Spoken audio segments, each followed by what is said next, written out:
حضرت علی رضی اللہ عنہ کی زندگی میں کئی واقعات ہیں جن میں ان کی محبت اور وفاداری نبی کریم صلی اللہ علیہ وآلہ وسلم کے ساتھ واضح طور پر نظر آئی ہے، لیکن ایک مشہور واقعہ یہ ہے کہ جب حضرت علی رضی اللہ عنہ نے ایک موقع پر نبی کریم صلی اللہ علیہ وآلہ وسلم کی نماز کو چھوڑ دیا تھا۔ اس واقعے کو سمجھنے کے لیے ہمیں اس کے پس منظر اور حالات کو دیکھنا ہوگا۔ یہ واقعہ غزوہ خیبر کے دوران پیش آیا۔ خیبر کا قلعہ یہودیوں کا مضبوط قلعہ تھا جسے مسلمان فتح کرنا چاہتے تھے۔ نبی کریم صلی اللہ علیہ وآلہ وسلم نے فرمایا کہ قلعہ کو فتح کرنے کے لیے میں کل ایک ایسے شخص کو علم دوں گا جو اللہ اور اس کے رسول سے محبت کرتا ہے اور اللہ اور اس کا رسول اس سے محبت کرتے ہیں، اور وہ کبھی پیٹھ نہیں دکھائے گا، یعنی میدان جنگ سے فرار نہیں ہوگا۔ اس اعلان کے بعد ہر صحابی کی خواہش تھی کہ یہ اعزاز انہیں ملے۔ اگلے دن نبی کریم صلی اللہ علیہ وآلہ وسلم نے حضرت علی رضی اللہ عنہ کو طلب کیا، لیکن حضرت علی رضی اللہ عنہ کی آنکھوں میں شدید درد تھا۔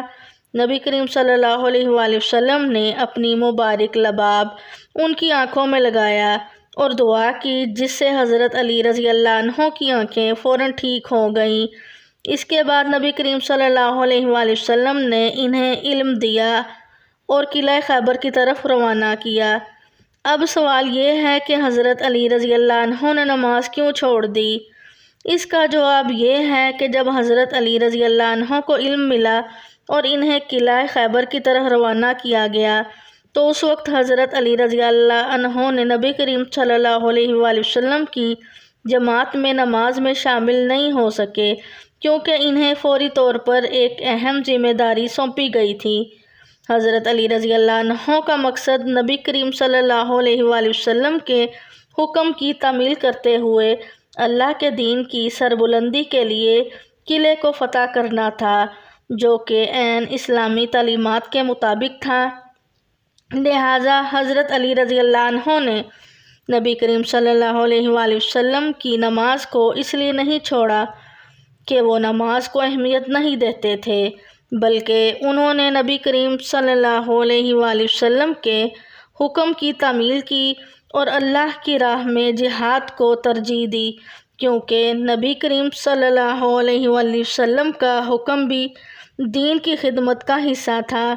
یہ واقعہ ہمیں اس بات کی تعلیم دیتا ہے کہ کبھی کبھی دین کی خدمت کے مختلف پہلو ہوتے ہیں، اور بعض اوقات ایک ذمہ داری دوسری ذمہ داری پر فوقیت رکھ سکتی ہے، لیکن دونوں کا مقصد اللہ کی رضا اور دین کی خدمت ہوتا ہے۔